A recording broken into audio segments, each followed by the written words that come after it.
I'd like to welcome you to the show, to the show, to the show.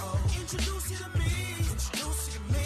Hope you like what you see, baby, like what you see. I would like to welcome you to the show, to the show, to the show. Introduce you to me, introduce you to me.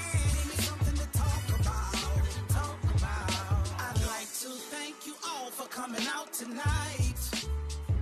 You're looking so nice. Hey, we shining bright. And gentlemen, good evening, good evening, good evening, and welcome to another episode of the Rand and Toe Show, live from the living room, straight from Living Room TRT. I am your host, Big Rand, along with my homeboy, Tony Tone. Oh, we live? We are on. It's that Woody Woo, man. How y'all doing this evening? What's happening, people? As you can tell, we are in a definite calm mode tonight. But I think we got a great show for you tonight. And tonight we want to talk about our village, your community, whatever you like to use your terminology. You know, when we prepare to do our show, we always do our research.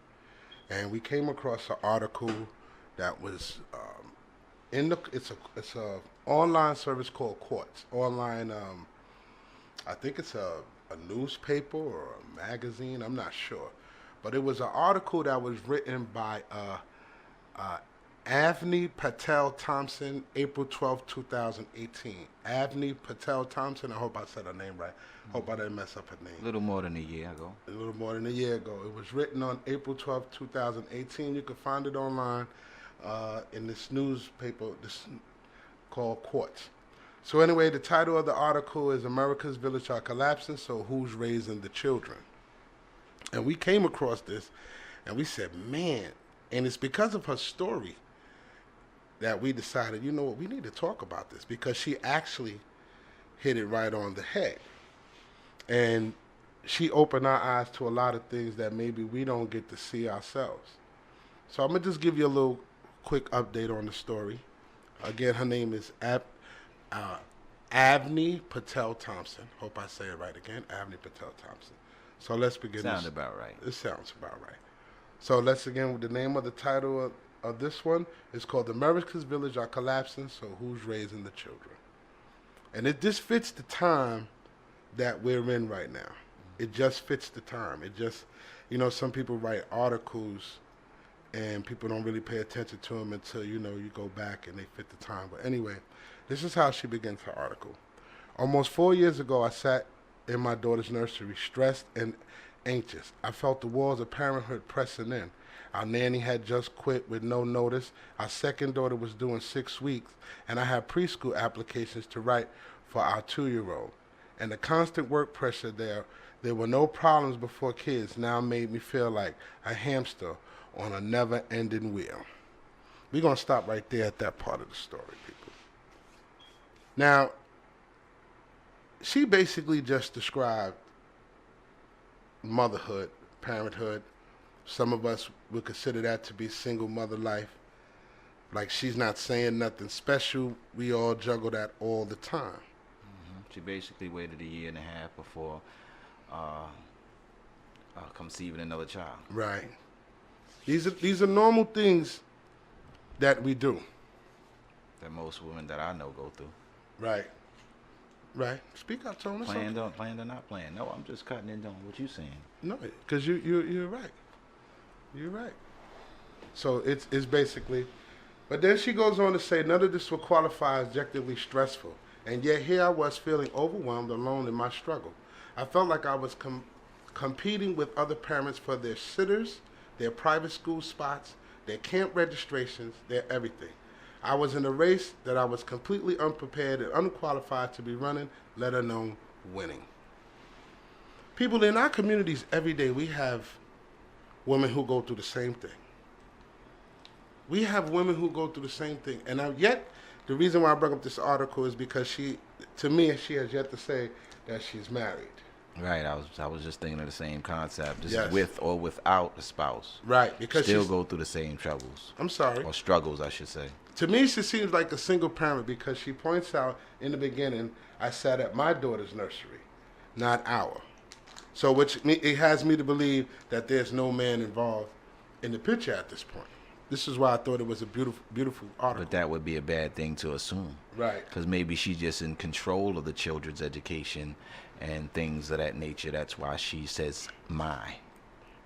That's a good point, Tom. I didn't even think about it like that. I know a lot of women who are involved or married that when they engage in something, they put a personal stamp on it to say, this is mine. Even they'll say their kitchen, this is my kitchen. You ever went to a woman's house that was married, but she said, this is my kitchen? They take possession. But we're not going to go off the subject. Let's go back to the... No, we're going to stay on that, because they come to your house in this their kitchen. Okay, see, that's did, why I did. You're right. You're absolutely right. That's for another day. I went off track for a minute. Yeah, that's for another day. Well, right now, it's about the struggles of the mother, the struggle, dealing with the children, dealing with the steps leading into the start of the children's education and placement, direction in life, whatever. Social life, and things like that nature. You're right. You're absolutely right. So the point I make up to this point right now is we have a single mother allegedly going through the same trials and tribulations that we see every day, inside out. Nothing has changed. Basically writing the same thing. Color of the skin doesn't matter. Every mother goes through this. Every mother. Whether you're living with a father, you got a father in the house, not, this is what every mother goes through. I also didn't hear about whether she was working. I think it goes on further and mentions something about a job. Right. Or whether she was also working going through this, even though she is pregnant. Right. See, I just wanted to point up to this point that we don't pay attention a lot to what goes on in our village. We don't really pay attention to other people's children. And for those we do pay attention to, is because we know the parents upright. It's not like we get involved with children we don't know. So this is I'm telling people, this is a very good article. But times have changed. You also got to think on the flip side to that. Times have changed in that you can't I'm gonna say be hands-on with the youth of this age now, with all the media and everything. You touching somebody's child and all of that. When I was growing up, they can grab you by the ear and take you to your mother. You can't do that now. You can't grab a child up because you've seen them do wrong and you know the family and take them to them. They be like, who do you think you are to bring my child to me about something? You can't. You need to mind your business. You can't. I'm not speaking individual cases. I'm speaking on a general case, and you see it in the you see it in the news all the time. How people try to help out. That's why people are reluctant to help out, because they turn around and they be accused of something. Well, because you brought up a story that I thought was very important that came out of the news, and what made me bring up this whole thing about our village and our community was you was telling me about the young boy who got stabbed, right, and passed the knife to his mom's. Well, yeah, that was something that they both fight in this case now. Mm-hmm. I don't want to say the name. It had video. But, I don't even know right. the name offhand, but it had video, and it's a shaming thing. And this is the thing. I mean, this is what goes on in our community. This is why this article is so important, because right now in this place and time, you may have 20% of the mothers, I believe, within the inner city that go through this. And I believe the other 80%. I think it's more broken down because some people just turn their backs. Yeah, some people don't care. Some people do care, and they say if they don't see it, they you know. I had to pause because I had to really think about my ratio. I don't want to be disrespectful on my ratio. So just to be fair, I'm gonna say a 50-50 thing. No. I'm trying to be fair because I don't want to make it seem like mothers lost control of their children. But it just seems like people always blame wild children on single mothers. Like that's just not true. That's a myth. It has a stereo type to it. That's why I love this article. Because they say without a father figure or something within the house, right. The child is reluctant to find shielding and protection outside, could fall with the wrong element, all that type of thing. Look into the other element as being some true family who really love them. Oh, I'm gonna do this and this and that. I'll go all out for my family. All of that goes into all of that. But and I think a lot of places where the youth used to retreat, and I'm talking about, when I say youth, I'm talking about I'm gonna say 13 to 18 at this this little opinion I'm about to give you. I believe when they closed a lot of those doors to a lot of these youth, it hurt them, and it hurt the parents too, because even let's just take pinpoint the boys club. They only go up to, now I do believe, to age 12. really, Yeah, they don't house the teenagers anymore. so what is it left for them to do? What do you see outside? Depending on what's outside. We at one summer we went through a high crime rate around here. Okay, That's not unusual for this neighborhood. it can fluctuate It at can times. fluctuate at times. I was just about, yes. And we can deal with that, but that's our neighborhood. But what about the mothers who, and the brothers and the sisters who can't deal with that, the fathers who can't deal with that? What do you mean can't? Because they can't deal with the fact that these community centers close these doors to these youth. What do you expect the youth to do? Because they're not going to sit in the house all day. That's true, but I'm not gonna just say that by closing them, you leave them susceptible to the elements outside. It's got to be more positive individuals. At this point, does it, once the doors are closed, do it become a parent issue at this point? Like, it's up to the parent now? It's always been up to the parent. Well, I'm saying their help was the center. The center is no longer in effect at this point. So at this point, is it solely on the parents to find something else for them to do, or? Well, that was the topic of the show. Is just speaking of the village. Right. That's why I'm asking. The village came up with something I learned about, so it had to come from back in times that a lot of people don't understand. To me, this particular point that I'm trying to prove, the village was the boys' club, right? No. No, the boys' club was part of the village. It was part of the village, and part of the village got shut down to a certain age group. Okay, so the village don't close their tents up just because one tent shut down. You're right, but what do you open because there's no other opening? We live in New York.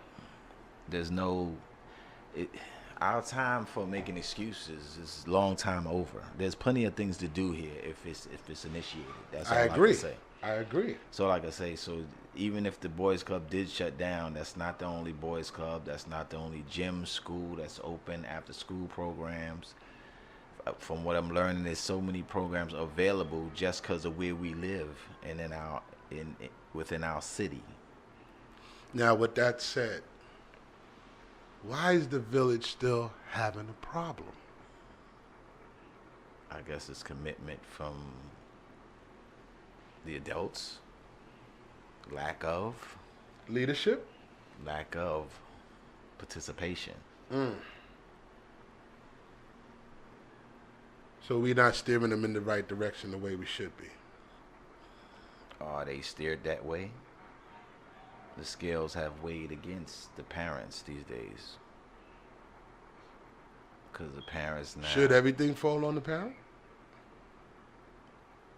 Should the parent I can't say everything. Should the parent be allowed to be used as an scapegoat for the child? In the village?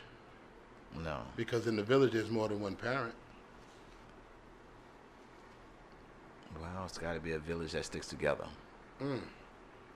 That's what makes a village. A village is not just a bunch of people that live next door to each other.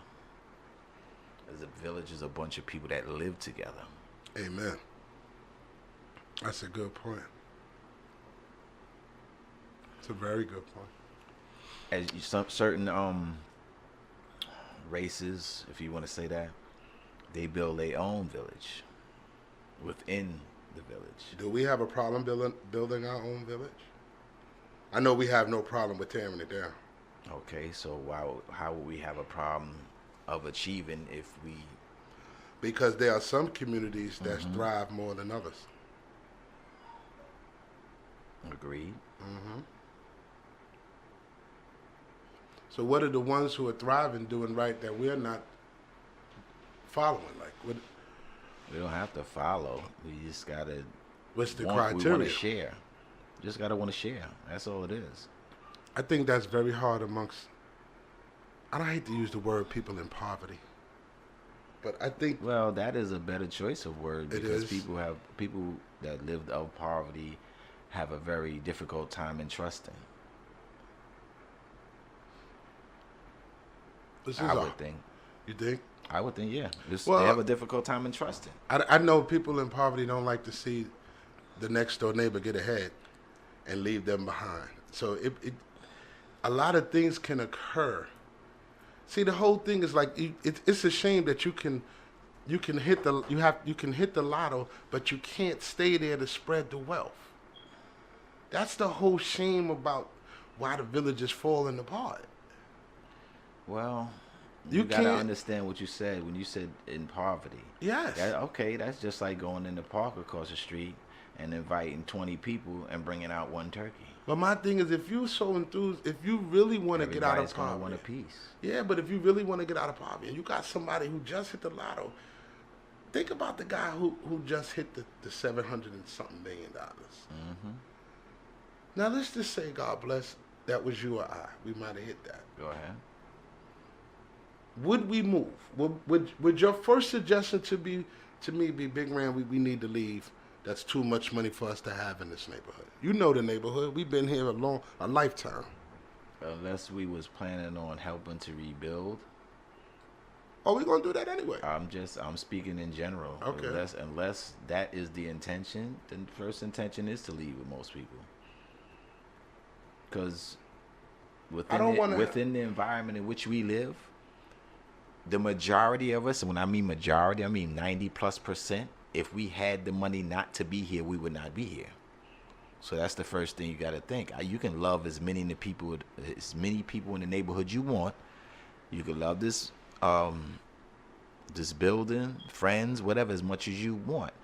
But everybody would say, when they look at things on TV and see how people are living, if they had anything close to that, they would not be living where we're living. I'm just saying, well, I guess I must be a fool for being one of them 10% who would like to stay with the money and spend it in the community. Well, it's not a foolish thing. It's just a choice that you would make. And it might be a foolish choice. Because no one, you see, the whole thing is, if you have someone in your community who wins the lotto and he decides to stay, he decides to build his community with his winnings. Okay. But you have people who don't want to wait for that. They rather rob or take, because you know what? It's easier for them to get it that way. In the environment in which we live. So if the person moves and he takes his money with him, why should he have to come back and put his money back? Nobody said you did. Nobody said you did. Now, it's the same thing. Where we live and what we live around, we know the elements. They live for the day. Some live for the hour. So if you have something that they can have now, I'm not waiting 2-3 years till he say we have more to share. You couldn't keep that kind of money living in this area. Okay, now you're making sense. Not because see why don't, people not leave. because you don't want to, because they're just not gonna let you. Okay then. All right, I can shut up now. Yo, we gonna take a commercial break, man. Now you're making some sense. Oh man, you've been listening to the Rand and Tone Show. Oh man. Parmesan is the go-to We'll be drink back right after this, people. when you're broke. Now that's just disrespectful. Because I'm not broke and Parmesan is my go-to drink anyway. Look, man. I look at it like this. I don't look at Parmesan drinkers as being broke. I look at Parmesan drinkers as being smart. They smart, man. Look. Why we gotta be broke because we like Parmesan, man? Hey, look, I got a truck outside that takes 89 Supreme gas. That little extra $20, $30 I can use for my gas tank, man. I ain't broke, I'm smart, man. I'm telling y'all, man, y'all kill me with that, man. Why we gotta be labeled by the type of liquor we drink, man? I guess people just, they gotta have the Hennessy and take a picture and put it on Instagram and Facebook to get likes and shares and to get their street cred up and this and that. Look, don't be ashamed to post a picture with Parmesan, dog. Don't be ashamed to show everybody you drink Parmesan. I'm not ashamed, I drink it. And I'm gonna enjoy my weekend.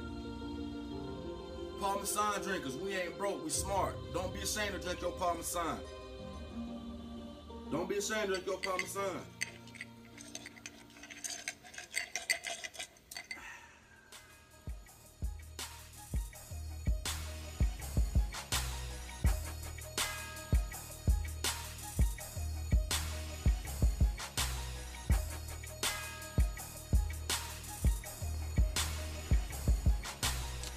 And welcome back, people.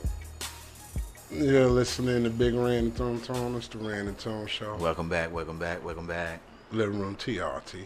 Live from the living room. 87.9 in your living room. Longfellow Radio. So let me go on with the article by Miss Avni Thompson. Let me finish reading, because it was a very good article and she sparked a good conversation. So I'm going to skip a couple parts, and I want to go to something that she wrote that I thought was a beautiful line. It starts out, we lost our villages.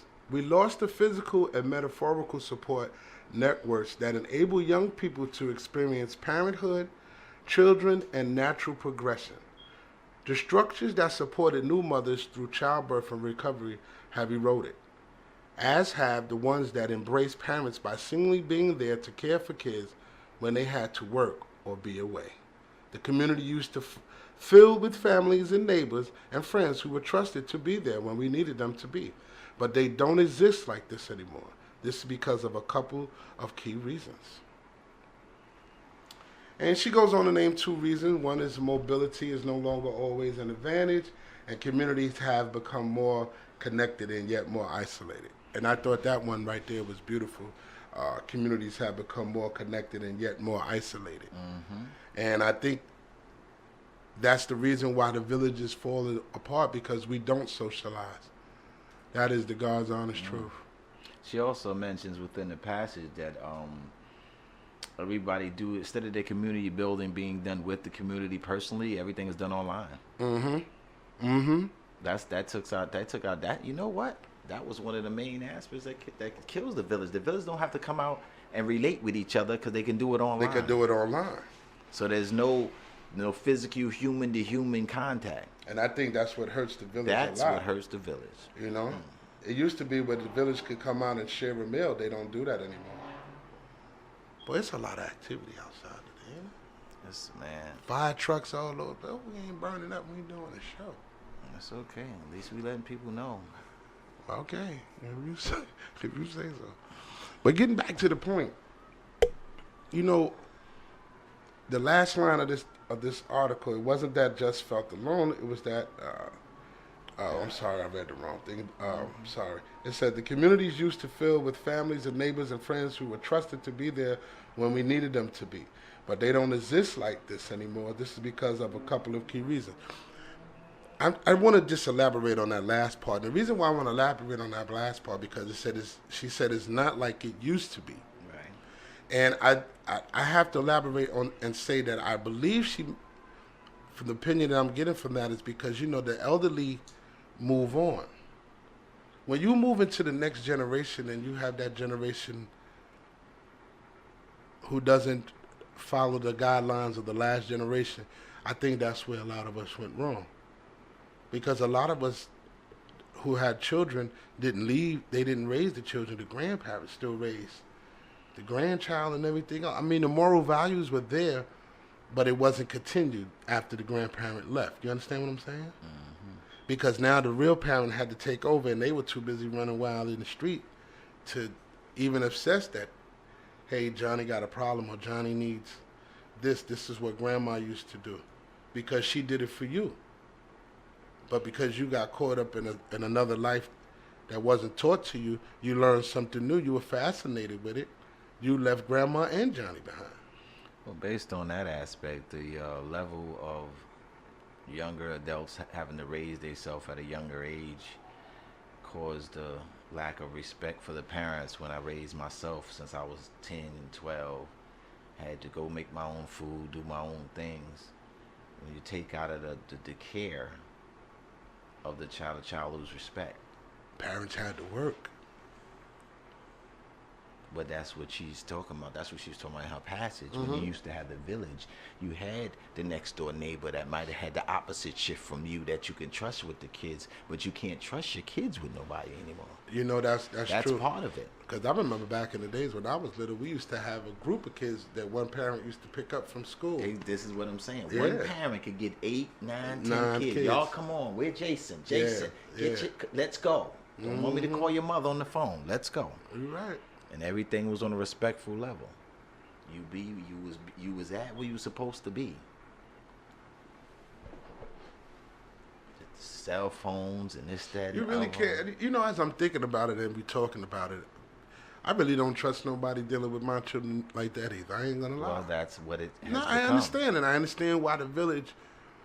As I'm really reading the article and I'm starting to understand it, as we sitting here and we converse about it, I'm really understanding now what's happening. And to think that I might be part of that too could be selfish, but you can't blame a person for thinking for himself. Like, you can't blame him for thinking like, maybe I'm overprotective, but your neighbor could be a pedophile, or he could be that. This is Yes. the evolution of what has transpired. It's not just that. It's so many different things that has changed since the era of us growing up and having that next door neighbor or the person live upstairs from you that don't worry about it. I got him. In a million years, I would never thought I would be the next door neighbor. I am the next door neighbor. I once was the child the neighbor looked after until I became the next door neighbor, looking after the child. Okay. I remember the time we found a little kid in the hallway. No shoes, nothing. And nobody did anybody touch him? Nobody touched him. They don't do that. We don't do that. But in our day, when we was growing up, they'd probably took you in the house. Left a note on the door and took you in the house. That's what they would have did. That's right. Said if you're missing a child, he said such and such and such. And when he come in, he be sitting in there at the table. Eating something. Yeah. That's right. That's right. You don't do that now because you don't know who you letting in your damn house. Well, you don't know who going. You don't even want to have company now. Imagine these days. Imagine you come and your child supposed to been in front of the door, and she in somebody's house. She got out behind tore up. I've been in this building so long. I can remember when we used to have parties in the lobby. Where we used to have straight parties in the lobby. I mean, disco party in the lobby. Where you used disco party, folks. Disco party in the lobby. Disco party is what he said. I'm trying to tell you, for all those who live and where we at, I'm not going to tell you where we at. A lot of them don't even know what disco party is. Okay, you're right. We do have some young listeners. You have young listeners. The party on the party, where we had a place where we can go relax, release, bend and stretch. Come on, bend. So they understand that. No, that's okay. I didn't understand that. But it's right. You're right. As I'm really thinking about it, like I might have broke the cycle too because I'm not too keen about anybody just having the opportunity to put their hands on my child. I'm not too keen with that. I'm not too keen about everybody having an opportunity to pick my child up from school. So, I got some things I might have to work on. You know what became the babysitter? The cell phone. The cell phone? Yeah. So now you can leave your 10-year-old. I was going to say the latchkey. No. Now you can leave your 10-year-old in the house or 12-year-old in the house by themselves because you got full contact of them all day. Even though you did have a house phone, but you got a cell phone. Cell phone and the TV. You're making them. The cell phone is, how it's making these kids grow up much faster than we was growing up. We had none of this technology when we was growing up. Everything is at their These kids fingertips. are young, doing stuff we couldn't even do. Yeah. I've seen a young lady go to school by herself, come home, open locked door like she lived by herself. She couldn't have been over 13, 14. I'm like, what? And she did it like a professional. can we get the village back together? Like, is it possible to rebuild the village that is it possible for people to rebuild a village that they damaged? Okay. Excuse me. I can only throw a question with a question. That's like taking the cell phones away. I don't think in this day and times I don't think anybody can live without their cell phones. Okay. I could. So I'm mad that I can't even get a decent flip. So you know I'm old school. I'm old school down to the core. I don't want to flip. So I thought my toughest binge, what I thought really would be missing my cable.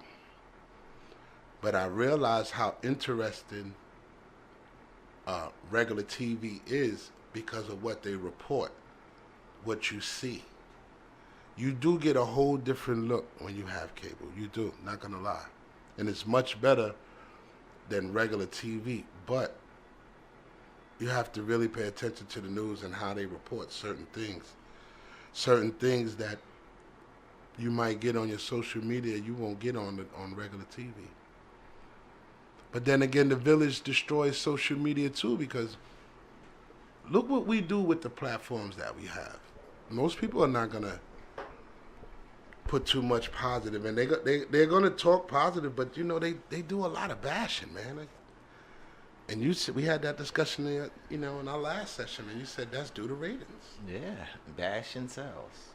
Look at Jerry Springer, multi-million-dollar, came out with the fighting of the girls on the stage. And made millions, man. Made millions. Maury Povich got the You Are Not the Father, all of that. I mean... So why should we be any different? No, it's not that we be any different, because I'm nothing like that. I don't have that. That's not our platform. But what about for those who have that platform? They're doing or do what they do.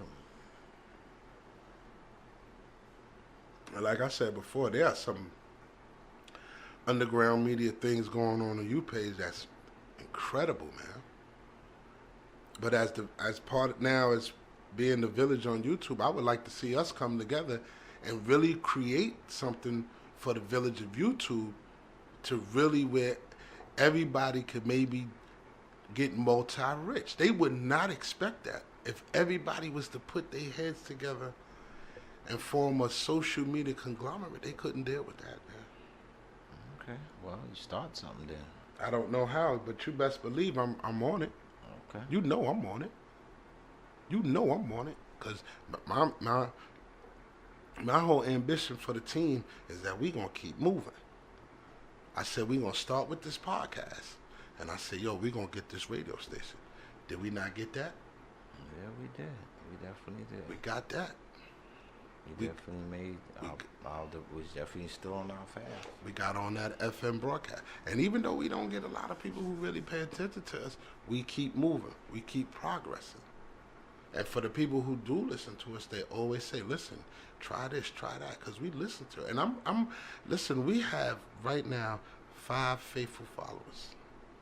And if to some people that ain't enough. To us, that's beautiful, because it's a private convo that you can never get involved with, but you will hear through us.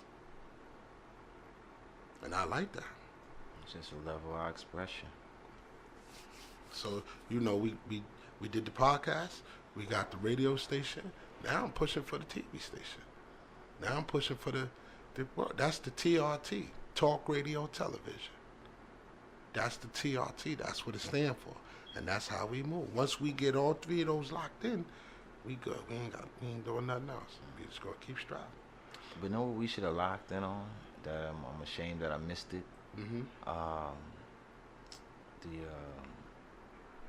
Just to view and get an understanding of the gangs meeting on Grand Concourse. Yes, we did miss that. No, we didn't miss it. Yeah, we did. We did miss that. Mm-hmm. Shout out to Mr. Myson, the General, for being part of one of the organizers. I'm a very faithful follower of yours, brother. Music-wise, talk-wise, I think you're a very positive brother. We'd like to get you on the show if we could. That's reaching, but you never know. God bless.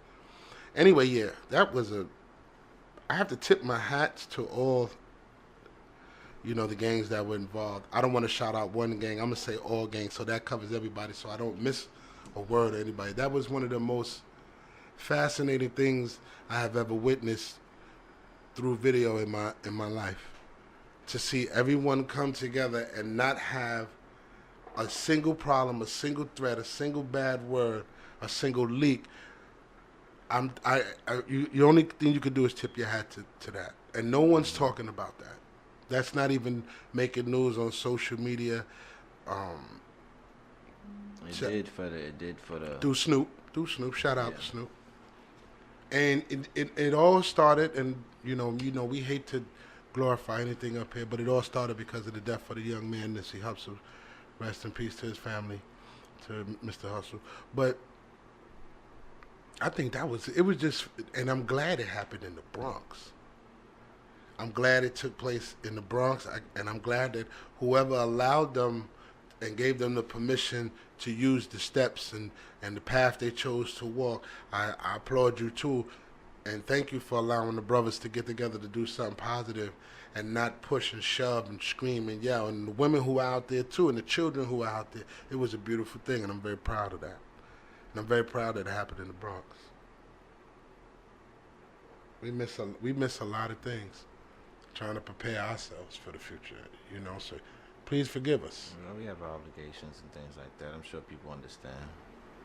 No, I don't think they do, man. And by just, they should be, you can't want to be a social, you can't be on a social pillar and not follow all the social events, especially the ones happening in your hood, not too far from you. So just wanted to acknowledge that was a beautiful thing, brothers. Yeah, and I viewed it through Gothamist. That's what I viewed it through. Shout out to Gothamist. That's an Instagram page, right? If I'm not mistaken. Yes? No, I just went straight through them. I don't see them. I'm sure he's in all connections of media. That was just a beautiful thing. While I'm giving a shout out, let me give a shout out to Very Richmond, aka Sofrito. Sofrito. AKA Sofrito. If you see Sofrito out there, give him love, people. Give him love. Living Room TRT, we missed a couple of his comedy shows, but we're working on it. Forgive us. We just have, like Tone said, we got a lot of obligations up here that we're trying to venture into. So forgive us for concentrating on ourselves. We will do better. But shout out to Sofrito, Fergie Baby, and that whole movement going on through Harlem and all such. Shout out to you guys. Staying tall, staying strong, brothers. Staying tall, staying strong. Now that we got that out the way. And Sofrito's kind of funny too. Some of his skits, I cannot lie, are definitely funny. What does he have his shows on? He just, if I'm not mistaken, he just did Caroline's, I think. Oh yeah. Yeah, I think he did, and then he did another show too. He had the flyer. I don't know what I did with the flyer, but it passed already. Mm-hmm. Yeah, we should have met. Well, I should have, because I know him personally, and he is definitely a good brother. Because if you definitely reach out to him, he definitely reaches back. So I'm on it, Very Richmond. Sofrito, I'm on it. Trust me, I'm on it. Shout out to you, and you are definitely a good brother. So let's support Sofrito. If you see the name around, let's support Sofrito. Let's give him the love he deserves. Definitely. Now, let's get back to this article. Do you want to take a commercial break and then come back with the closing of the article? Yeah, let's take a red and tone break. Mm-hmm. Once again, shout out to the brothers who was in the march. Do you know what date that was before we go to commercial? It's not giving it to me. April 15th. April It says 15th. news on April 15th. April 15th. historical day. April 15th. What an historical day, man. Shout out to you guys, man. We'll be back right after this show. Big Red, Stone, Lord, gotta be live. Live from the living room. Big Red, Stone, Lord, gotta be live. Live from the living room. Big Red, Stone, Lord, gotta be live. Live from the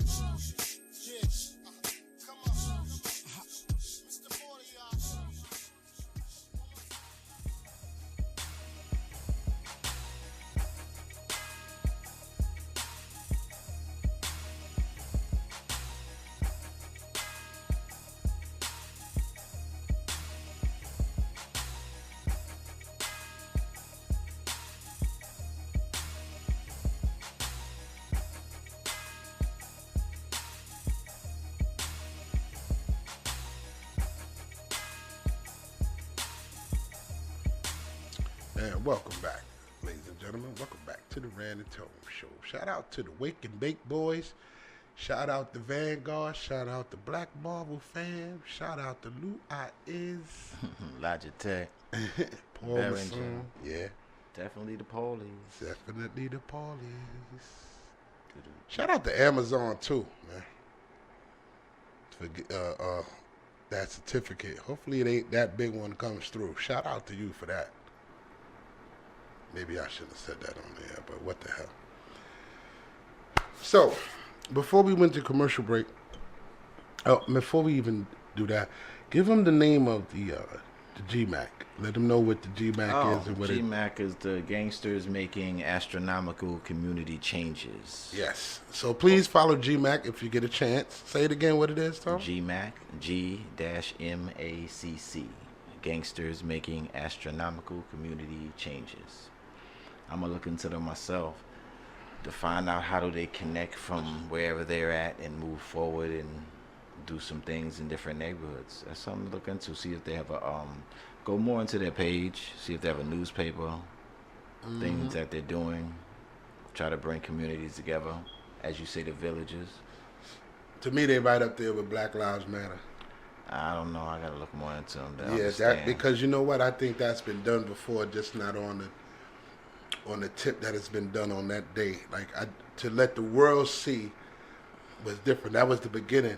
The next one I think is going to be even bigger than that because now everybody's going to be aware. Hopefully, that will go even better. And it should. You know what? I'm not even going to say that. I can't wait for the next one because I would like to be a part of that myself. I would like to video that myself. Now, you made a suggestion earlier. Can we get back to villages? Mm-hmm. If we see these groups that are forming, Yes. we have to keep forming those groups. But what happens after we form? After we form, we come together to try to. They're supposed to try to defeat the evil. It's all the same aspect. But do they go back to? See, I don't want to take what was a positive and then tarnish it by asking the wrong questions. Okay. Because once you finish marching, you go back to your crew or your. Well, I'm not talking about just marching. I don't think they're just marching. No. What I'm saying, what's next? Do you make this do you meet on a regular basis once a week to give the reports on what's needed in their community so they can fix this? And well, that would be the objective, to do something to better on all angles. And like this, they say we had one group like this, just say in the Bronx, we had one group like this in Queens.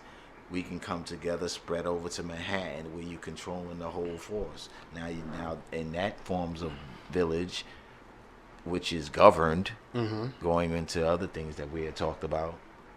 So let me ask you this. With that being said, and these guys go back, man, see, here's the thing that you don't want to be that person who takes a positive thing and turn it negative.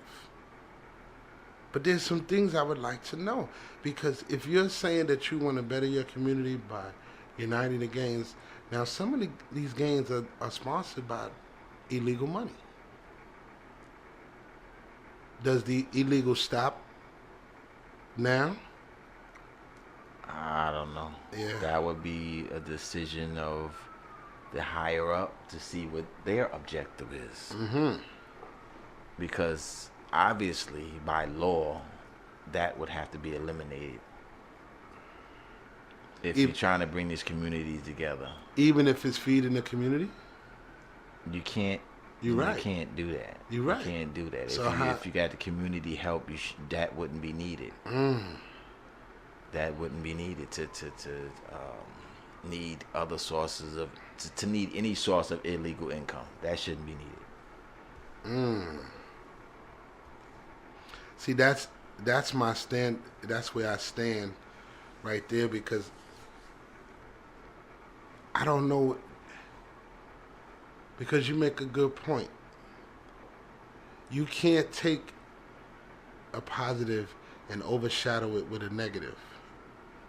But yet you can't talk about it without telling the truth. Because after you march and after you shake the hands in the agreement that there'll be no more bloodshed, we shed no more blood. Anything if there's a problem, you bring it to the table.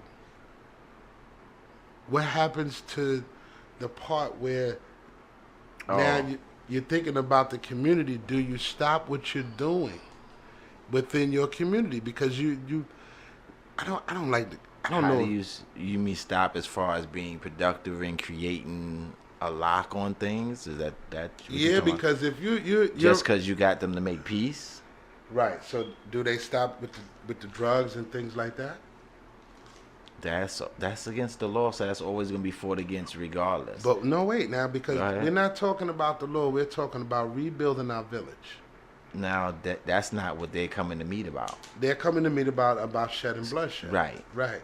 So that's the first step. That's it. Always the first step. So there should be with nothing. Most of them. That's it. I'm sure. I'm pretty much. They're there about stopping the violence. I understand that. They're not there about so what they all gonna go from there to go to rehabs or go to detention. What they gonna do no, that's not what they're there for. They there to try to stop the violence. Or the gang fighting, the gang killing. Well, they always said a baby doesn't walk without its first steps. So I get it. I don't know whoever said that. I said it just now. Okay. As long as you claim that shit. That was a Big Rand quote right there. Okay. A baby can't walk without his first steps. That's a Big Rand quote. You can put that on a t-shirt. I don't mind. I'm gonna give you a lot of t-shirt quotes over the next couple of years if we can last that long. We're gonna have a lot of t-shirt quotes.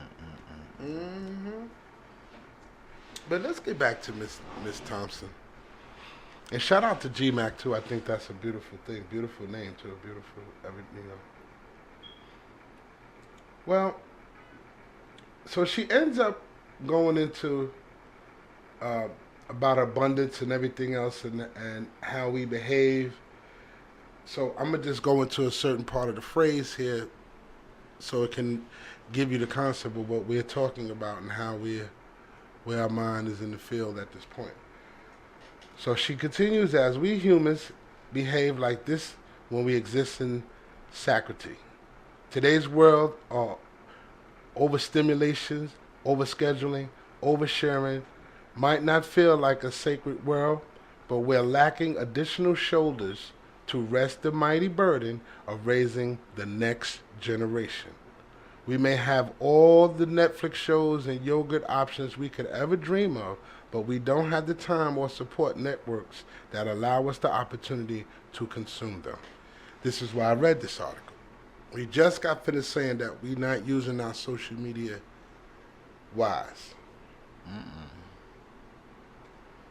Because you don't realize that a lot of people watch YouTube. Now, there are certain channels who have very good educational channels for children on YouTube.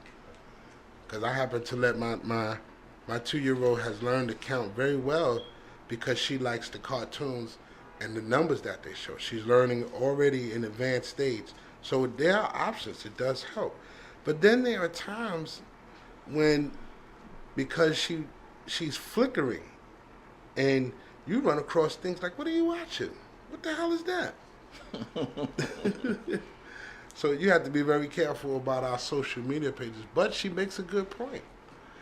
You know, we're lacking the support because there's no we're allowing our televisions and our phones to babysit. I said that. Mm-hmm. You did. I'm disagreeing with you. I'm just telling you how her article is ended. I think it's going to be the hardest thing for us to do is to rebuild a village because we don't have a community. I think it's hard to have a community because we can't unite. We have a hard time uniting. It's hard for us to say to the next person, I love you. That's hard. This generation that's coming up right now has been hurt too much. You know, a lot of scolding from parents to grandparents, from rules and regulations, early jail time, early parenthood. There's no one to teach. It's hard for a child to teach a child in all aspects. You know, let's keep it 100. You know, we having babies. Our young ladies are having babies at 14, 15. Our young men are becoming fathers at that early age. And how do you expect a mother who has a 14? She's probably in her late 20s, early 30s. I don't know her age exactly. They didn't say nothing about her age. It's hard. I know it's hard. I know it's hard for single mothers. I know it's hard for two parents. I know it's hard for parents who have children with disabilities. I would say she was about late 20s. Something like that. But, excuse me. It's just hard. It's just hard to sit there and have to wonder what's happening.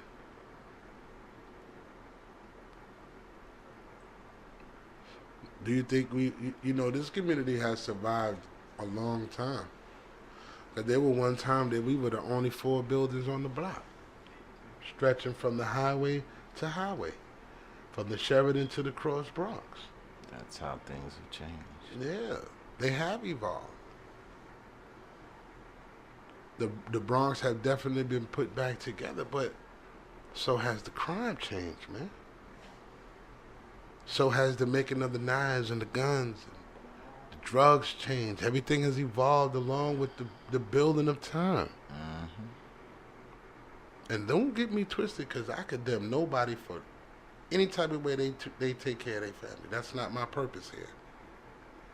My purpose here is to know if we're capable and strong enough to rebuild the village. Do we have the strength and the knowledge to rebuild something that we tore down? Now, we didn't create these aspects, but we did make them worse. So how can we fix it? How can the village stop throwing garbage out the window? Or the dog shitting in the street and you don't clean it up? Or cars are so tight in the block that you gotta park bumper to fucking bumper. How we gonna fix that, people? Or you can't get along with your next door neighbor because he smokes cigarettes or he smoked weed or he played loud music. Or you don't like the fact because the way that the landlords are building the buildings now with the walls so thin, you can hear the next neighbor's TV show. Sound a little bitter. No, I don't sound bitter. I want to know how we can fix that so we can get along. That's not a fixing thing. That's an individual thing people gonna tell you. You can't tell me how I could do this and do this. But that's my point of a village. A village can't be a village without people. So it got to start from within yourself first. Okay. You always tell me it's the environment in which you live. Okay, I always give you the answer at the same time to a lot of your questions, and that also answers this one. It's the environment in which you live. You might have to go start a village. So my thing is, if you create the environment in which you live, why are you complaining? What are you complaining about? If you created the atmosphere that you live in, what are you complaining about? If you're in that position, you put yourself there.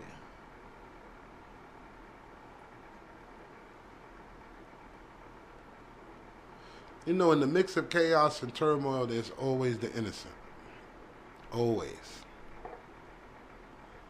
We never take the time to look at the innocent because we're too busy moving forward. There are some people who take the time to say that enough is enough. There are some people who are willing to step on that front line and say, you know what, I saw what you did and you can't do it anymore. Or maybe this has to stop because our village has to get stronger, or our community needs to change. Or listen, we have to change the way our brothers come home from war and jail because they're both coming home different.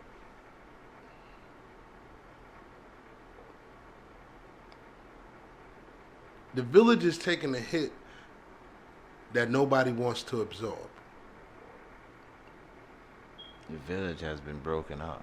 And I asked you in a couple of segments and a couple of episodes ago, I asked you, do we need a leader? Do we need a representative? Will we accept a leader? It's not just do we need. I believe we will accept one, but do we need one? Because you have a lot of groups who are moving forward in the same direction on individual situations, and I think that's good. But what if you could bring all them groups together to form one powerful stage? And these days and time, a leader is not something that people want. They don't want one person making the final decision on anything. They don't even like the way it is now with our government and president and all of that. Amen. So why would they want one localized to make decisions on their lives? People want to make their own decisions on their lives. That's where a lot of independent thoughts and words and ideas come from, and why things are broken down. I'm telling you, from the cell phones to the... Then my question to you is this: how important is change? Obviously, it's very important. Then it can cause chaos and destruction. But if you're not willing to give up what causes the chaos and construction, how can you ask for change? How can we act as a, and I'm speaking to our ethnic group, Afro-Americans, can I say that? That's okay? What you want to say, sure. Afro-Americans, I'm speaking to my Afro-Americans. We are asking for a lot of people to stop doing the things that we are doing to ourselves. That's the point that I'm making. We are asking people to stop doing things that we are doing to ourselves. We are asking people to stop killing us or shooting us down in the streets like dogs, but we're shooting each other down in the streets like dogs. We are asking them to stop kidnapping and raping our women where we're kidnapping and raping our women. So how much change do we want? You have cities and towns who used to thrive back in the 50s, 60s, and the 70s who are worth absolutely nothing right now. You're living in the United States. There should never be a place of poverty like that, ever. And if you're living like that and you choose to say that it's okay, then why are you complaining? Very good question. That's all I'm saying. Yeah, if you're accepting your conditions. I accept where I live. And Tone, to tell you, I get razzed by police all the time, even at work. It's the environment, and he put that in my head. And I had to say to him, you know what? He's right. But here's the funny part: I'm more comfortable in the environment than I am than I could have someone who can help me and create a better environment for me. I don't think I would be uncomfortable. I would be uncomfortable. I don't think I would be comfortable in a better environment. I don't think I would sleep the way I sleep right now. That's something from within. I'm used to the environment that I'm in. I'm used to late at night, you might hear the car squeak, or you might hear some music, or you might hear, God for bless, gunshots, hope nobody gets hit. But you hear these are things that I'm used to hearing.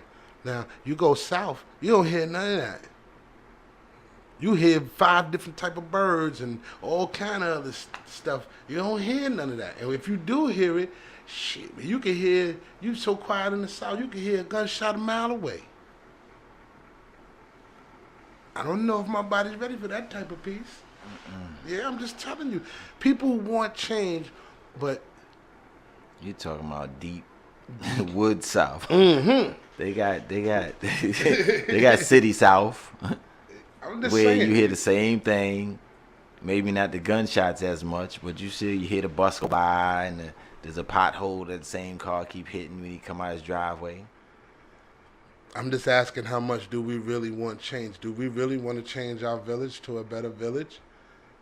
Then we have to really think about the things that go on in our village.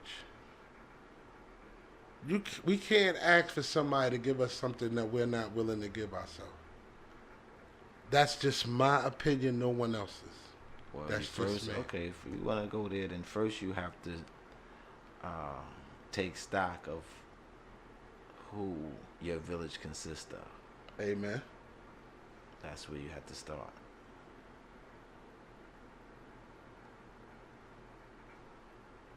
Let me tell you something.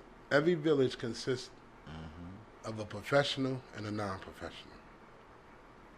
And in a village such as this, a nurse is a professional. We might not have a doctor, but we might have a professional pharmacist, right? Go ahead. I'm just saying. I'm trying to what's in in our community. If you have a master's degree, is that considered a professional? It depends on what you do after that. Some people can have a master's degree and not doing nothing with it. What does that make them a master of? Education? No, whatever field that they chose to get a master's degree in. If you have a good career in sanitation, and because I'm trying to think of the jobs that would be considered professional within the inner city village. Like a person who's a motorman, is that considered a professional? Like a person? See, this is A what trade person, Mm-hmm. a trade, like a iron worker or a bricklayer. Mm-hmm. Training, yeah, you definitely got to be trained. Because I have to be honest, in my village, we don't have doctors and lawyers. And for those who are doctors and lawyers, I don't know you. So if I don't know, I apologize. I do know we might have one lawyer that lives on the block. I seen him yesterday. Yes, I do believe that. Because I don't want to take away no one's accomplishment. I'm just telling you about the village that I live in. So I'm just saying that could be considered a professional. Would a person who's been on a job for 20 years be considered a professional? He should be a professional at whatever he does. He do. That's what I'm asking you. Okay, you're a professional. You got 20 years in on doing whatever. I don't care if it's picking up trash. You're about the best person that can pick up trash. You know a certain way to pick up some trash that other people might not know. Amen to that. If you still lifting up trash after 20 years, that means you know how to pick up some trash that other people might not know without hurting yourself. You're right about that. You done seen some shit in some trash. That other people don't get to see. It was a good conversation tonight. I really like the fact of talking about rebuilding the village, man. I thought this young lady, Miss Thompson, that article was beautiful, man. You can catch that article in Quartz. That's an online newspaper. It's good. It's decent. It's very nice. We have covered a couple of stories. You can get that off your Microsoft page. No, hold on. No. Matter of fact, you can go to Google's and type in Quartz. Type in America's Village are collapsing, so who's raising the children? Her name is Avni Patel Thompson. The article was written April 12, 2018. We can wrap it up tonight, man. I feel better. I do too.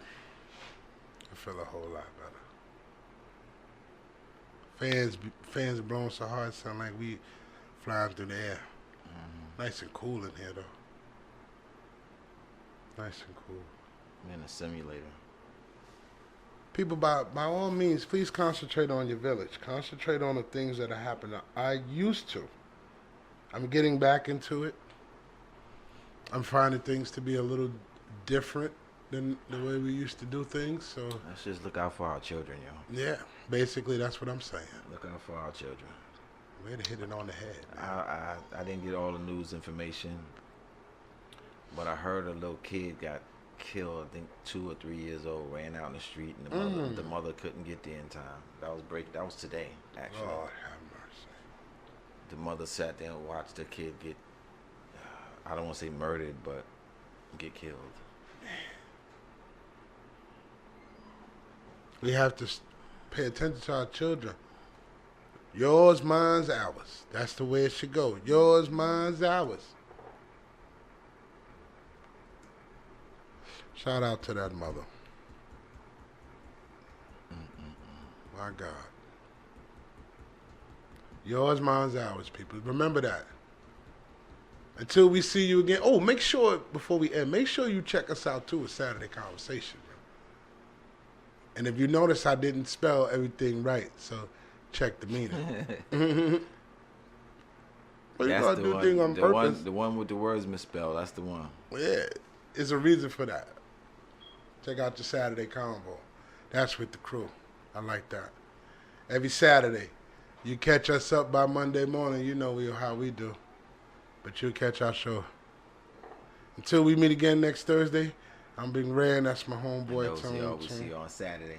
Yeah. Y'all have a woody woo day. You have a woody woo day. 87.9 on your FM dial, y'all. Longfellow Radio. Big Red, Stone, Lord, gotta be live. Live from the living room. Big Red, Stone, Lord, gotta be live. Live from